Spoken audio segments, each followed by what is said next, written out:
السلام علیکم ورحمت الله وبرکاتو. ملګرو چې کومه واقعیا نن سلی ده لوان خیل خواجه خیل والا ډېر افسوسناکه ده. هغې غم چې برابر شریک یو له وایکینو انتها وایي چې غریبان مزدورۍ ته تلل، بټۍ ته تلل مزدورۍ دپاره، او ډېر بې انتها غریبان دي. ډېر افسوسناک خبره ده. موږ د ټول لږي مروت مشرانو ته ډېر د افسوس مقام هم ده چې په دې واقعې باندې هر یوې نوې واقعې باندې دو وایي چې دا ور دي دا وري بیا به بل ور موږ داسې کوو توره وایو.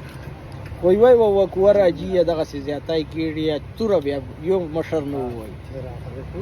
زه دلته خپله فوج ادارې نه دا تپوس کوم که چیرې دی چې فوج نه غلطي سلی فوج د خپل جان نه بندوي، مهرباني دې وکړي په دو باندې اعتراض ده چې دا فوج له لاسه سلی ده. فوج دې دلته راشي میډیا ته دې کښېني که چیرې دو دا کار کړی او کار یې نه وي کړی دا قوم دې آګاه کړي ورنه قوم ته دې دا خبره وکړي، او که چیرې فوج کړي ا دې دا قوم ته تفصیل وښیي چې ولې یې کړي دي یا په څه وجې یې کړي دي، آیا دو چې څه قصور و دې قوم ته دې واضح کړي. داسې نه نن فوج باندې دا الزام ده، په فوج باندې دا خلکو دعوه ده چې دا دو مړ کړي دي.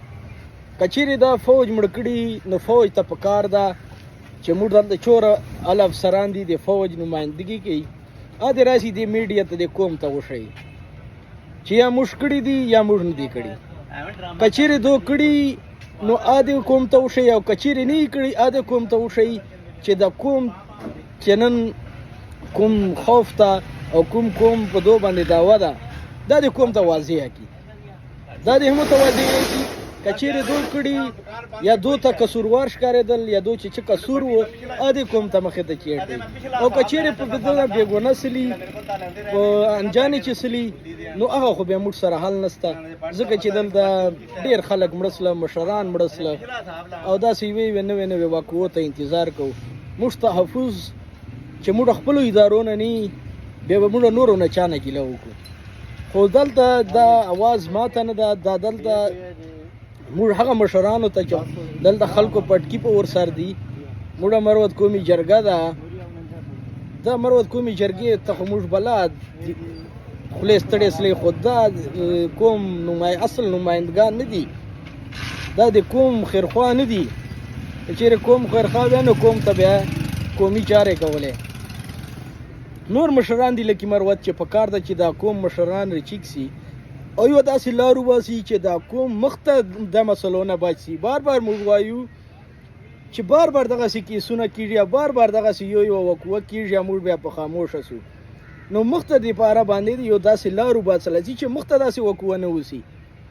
آیا موږ ته زیاتی موږ سره نه ده په کار؟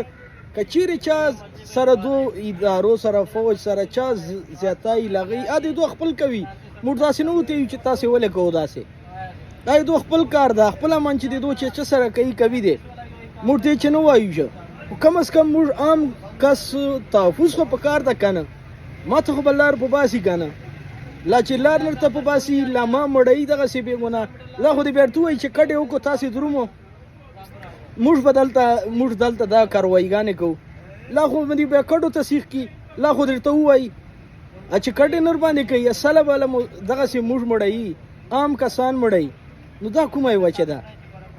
مشران له لاسه تباه یو، برباد یو مشر مو تر اوسه پورې داسې یوه لار نرته وباسله چې موږ ووایو چې قوم دپاره قومي خبرې کړي. الله پاک دې وکړي موږ ادارو نه دا خواست کوو چې قوم چې کومه دعوه ده په تاسې دا قوم ته لږ واضح کړو، قوم ته لږ په میډیا باندې خپل موقف پیش کړو، داسې نه چې بس رایسه سړی مړ کړو او بس پرېږدو، نه قوم ته به تفصیل ورکوو. او مشران د الله پاک دې وکړي چې څوک مشر رچیک سي، خو زه نه وینم یو دوه ورځې به بس اوازې شور شرابه به وي، سوشل میډیا به وي، بیا دا خبره ورکه سي، بیا نوې حادثې انتظار کوو. مننه چې شکریه.